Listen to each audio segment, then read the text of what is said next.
Hello friends, स्वागत है आप सभी का हमारे यूट्यूब चैनल पे। नाउ पिछले कुछ वीडियोस में हमने जो है कि पॉलिटी का फंडामेंटल ड्यूटीज तक का जो भी चैप्टर था जिस नोट्स को मैंने अपने लक्ष्मीकांत के बुक से सेल्फ से प्रिपेयर किया था, ठीक है। इस बुक के थ्रू हमने कवर कर लिया था। नाउ इस वीडियो में जो है कि हम जो आगे के कुछ इंपॉर्टेंट चैप्टर हैं हमारे 17 बीपीएससी के पर्सपेक्टिव से, साथ ही साथ में यूपीपीसीएस के होने वाले दिसंबर माह के पेपर से उसको देखने वाले हैं। इसमें जो चैप्टर का नाम क्या है, अमेंडमेंट ऑफ द कॉन्स्टिट्यूशन, बहुत ही इंपॉर्टेंट चैप्टर है। तो इस चैप्टर को हम आज जो है कि खत्म करने वाले हैं, और इसके साथ में कुछ और भी इंपॉर्टेंट चैप्टर्स होंगे जो हमारे एग्जाम पॉइंट ऑफ व्यू से इंपॉर्टेंट है, उन सभी चीजों को देखने वाले हैं। इसमें फर्स्ट वन देख लेते हैं, हमारा क्या है कि article 368 only two types of majority mention, simple majority type amendment and are not, ठीक है। इसमें जो हमारा क्या है ना, आर्टिकल जो 360 है, इसमें जो है कि only two types of majority mention है। जो सिंपल मेजोरिटी है ना हमारा, इसमें जो सिंपल मेजोरिटी के थ्रू भी अमेंडमेंट वगैरह जो भी होते हैं, ये जो है कि आर्टिकल 368 का पार्ट नहीं है। And considered amendment for the purpose of article 368, मतलब क्या मैंने बोला, मैं इसको फिर से पूरे स्टेटमेंट को पढ़ता हूँ कि article 368 only two types of majority mention, simple majority type amendments are not considered amendment for the purpose of article 368। उसी चीज को मैंने जो है कि यहाँ पे अपने हैंडराइटिंग में भी लिख रखा है कि सिंपल मेजोरिटी टाइप अमेंडमेंट जो है कि क्या होते हैं, not an amendment under the article 368।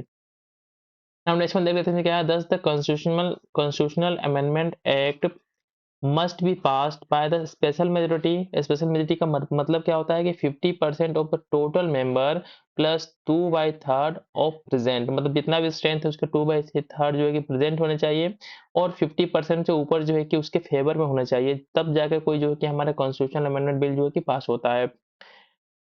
Next one देख लेते हैं, हमारा क्या है, नोट में क्या लिखा है मैंने, थ्रू ईच क्लास और the schedule of the bill are put to vote separately and by the special majority the amendment to such a clause और schedule of a constitutional amendment bill shall be passed by simple majority just like a ordinary bills।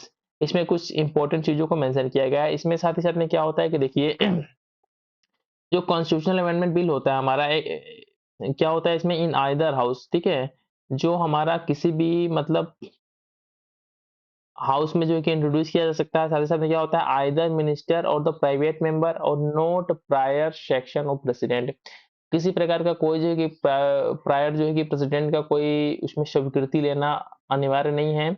इसमें क्या होता है कि दोनों house में से किसी किसी भी हाउस में इंट्रोड्यूस कर सकते हैं उस कॉन्स्टिट्यूशनल अमेंडमेंट बिल को, और साथ ही साथ में कोई भी मिनिस्टर हो सकता है या प्राइवेट मेंबर हो सकता है, इस बिल को इंट्रोड्यूस कर सकता है। साथ ही में क्या हमारा नेक्स्ट वन देख लेते हैं, 24 कॉन्स्टिट्यूशनल अमेंडमेंट एक्ट के अंदर में क्या किया गया कि प्रेसिडेंट में give his asset know with holding और रिकंसिडरेशन, मतलब अगर कोई भी हमारा इस तरीके का बिल है जिसको आर्टिकल 368 के अंदर में कॉन्स्टिट्यूशनल अमेंडमेंट बिल के रूप में प्रेजेंट किया गया पार्लियामेंट के सामने, और उसको जो है कि पार्लियामेंट ने पास कर दिया और प्रेसिडेंट के फर्दर एसेट के लिए चला गया प्रेसिडेंट के पास में, तो प्रेसिडेंट के पास ये पावर नहीं होता है कि उस पे क्या हो, उसको विथ होल्ड कर ले या रिकंसिडरेशन के लिए भेज दे। उसको जो है किसी न किसी किसी भी कंडीशन में क्या उसको एसेट देना ही पड़ता है, ठीक है।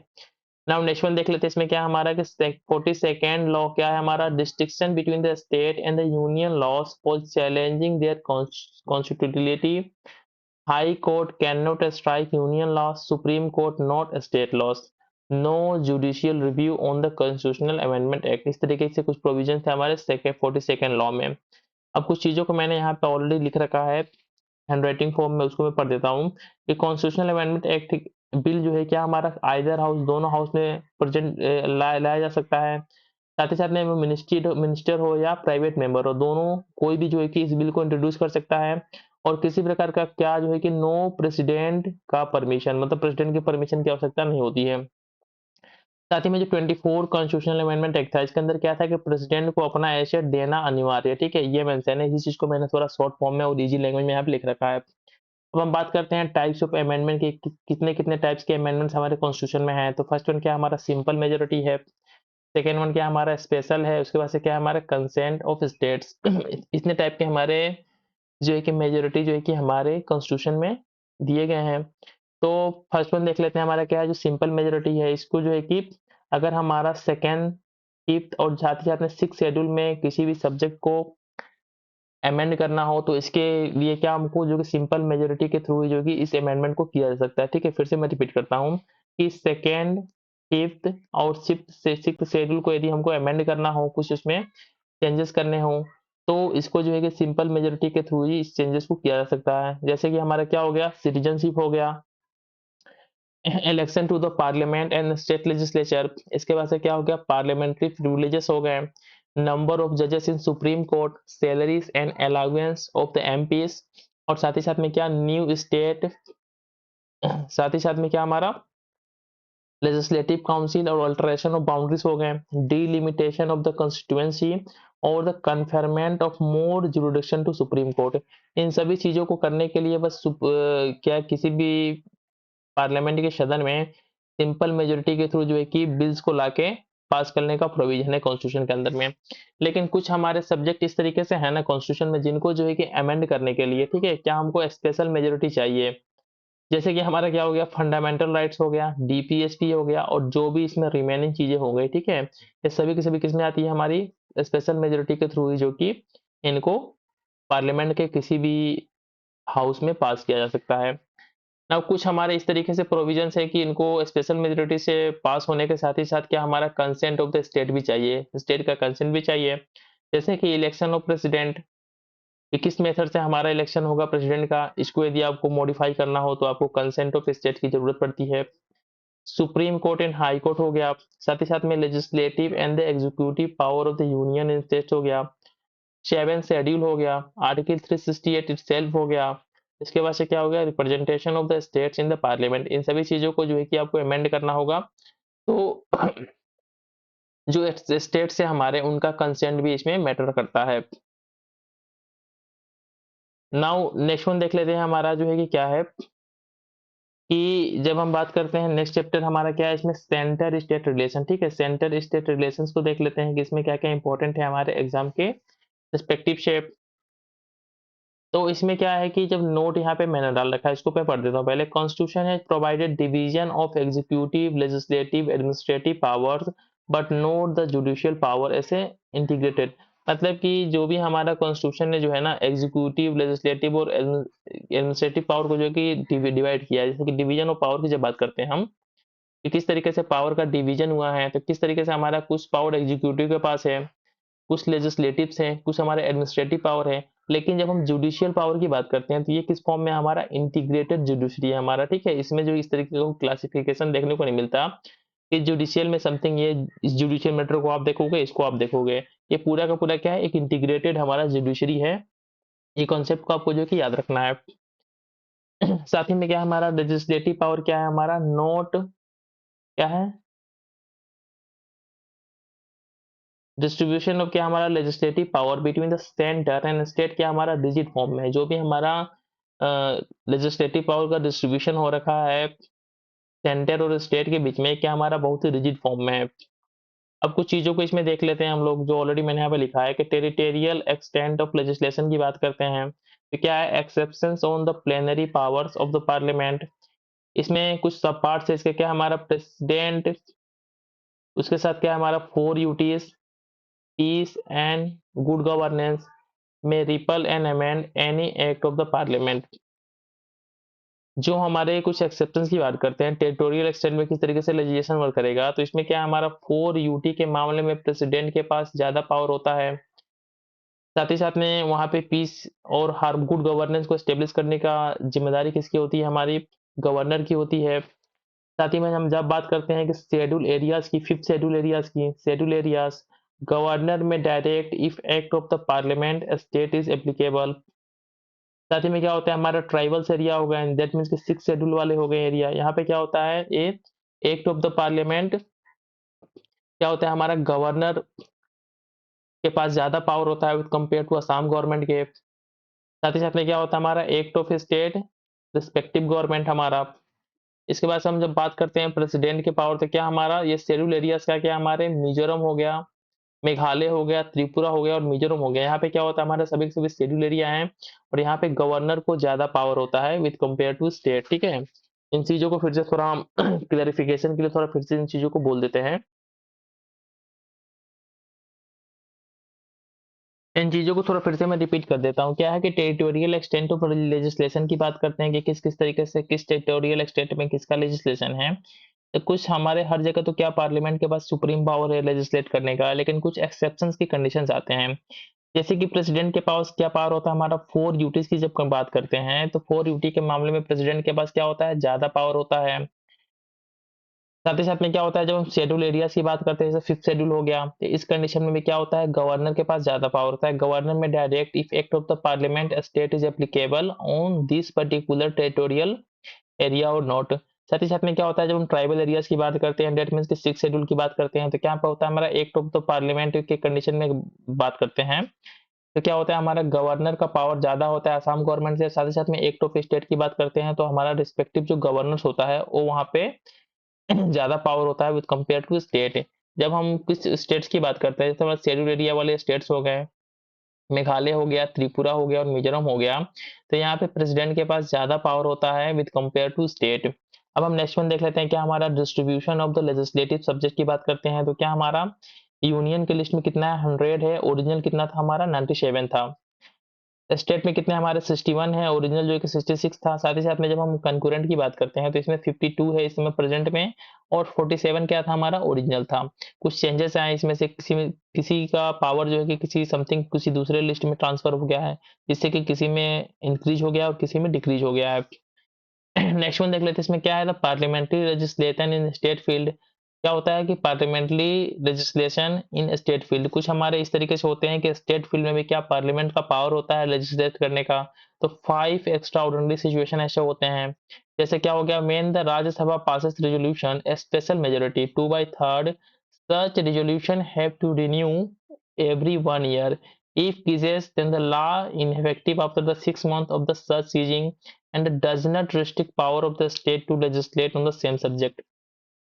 मतलब कुछ इस तरीके के सब्जेक्ट होते हैं स्टेट की लिस्ट में जिनके पास क्या होता है कि राज्यसभा की सहमति से, ठीक है, राज्यसभा की सहमति से उस पे जो है कि पार्लियामेंट लेजिस्लेट कर सकता है। साथ ही साथ में इसमें ये प्रोविजन होता है कि ये जो पावर है जो ट्रांसफर हुआ है स्टेट सब्जेक्ट को ट्रांसफर किया गया क्या पार्लियामेंट के पास में सेंटर में उसको लेजिस्लेट करने के लिए, ये जो है कि कितना जो है कि हर जो है कि 1 साल पे, ठीक है, हर 1 साल पे क्या हमारा रिन्यू होना चाहिए। अगर इस तरीके से अगर रिन्यू नहीं होता है तो 6 महीने के बाद से क्या होगा ये इनइफेक्टिव हो जाएगा। और साथ ही साथ में क्या होगा कि सेम टाइम पे स्टेट के पास भी पावर होगा कि सेम मैटर पे वो लेजिस्लेट कर सकता है, ठीक है, ये हमारा कॉन्स्टिट्यूशन में मेंशन है। नेक्स्ट वन देख लेते हैं हमारा प्रेसिडेंट रूल का सिचुएशन में क्या है such law remains active even after the president rule दस नॉट को टर्मिनियस विद द प्रेसिडेंट रूल। मतलब प्रेसिडेंट रूल के समय कोई इस तरीके से कोई लॉ बनाता है प्रेसिडेंट हमारा, तो ये लॉ क्या होगा हमारा एक्टिव रहेगा, ठीक है, एक्टिव रहेगा अगर प्रेसिडेंट रूल उस स्टेट में हट जाता है फिर भी। नेक्स्ट वन देख लेते हैं हमारा व्हेन स्टेट मेक्स रिक्वेस्ट, अगर कोई स्टेट रिक्वेस्ट करता है पार्लियामेंट से कि कोई किसी पर्टिकुलर मैटर पे जो है कि आप लेजिस्लेट करो, दैट मीन्स इसको क्या बोलते हैं कि सरेंडर ऑफ पावर इसको बोलते हैं। तो parliament alone will legislate on this matter this subject. Next one देख लेते हैं हमारा क्या है central control over the state legislation assent of the president and the previous section article 60। मतलब क्या हो गया कि सेंटर को किसी स्टेट के मैटर पे लेजिस्लेट करना होता है, तो इस कंडीशन में क्या होता है हमारा डेट मीन्स की कहने का सेंस क्या है कि सेंटर को स्टेट के लिस्ट पे स्टेट के पावर पे लेजिस्लेट करने के लिए क्या हमारा प्रेसिडेंट का एसेंट चाहिए।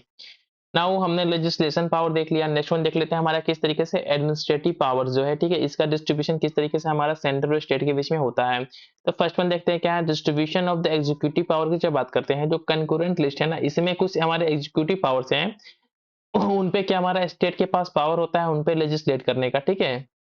नेक्स्ट वन देख लेते हैं हमारा क्या obligation of state and the centre.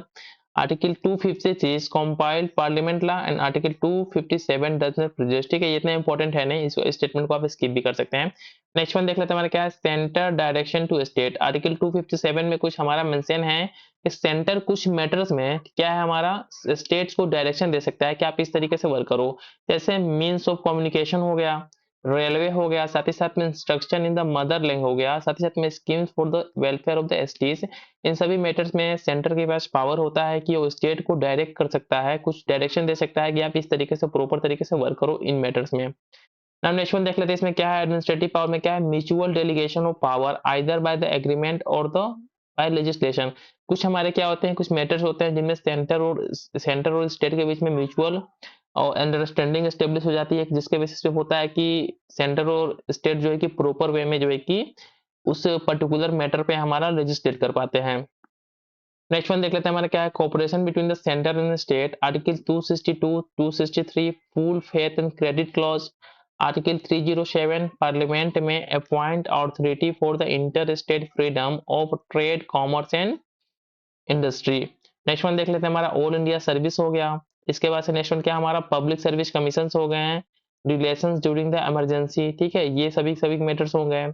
Integrated judicial system हो गया, other provisions, article 355, governor appointment, state election commission.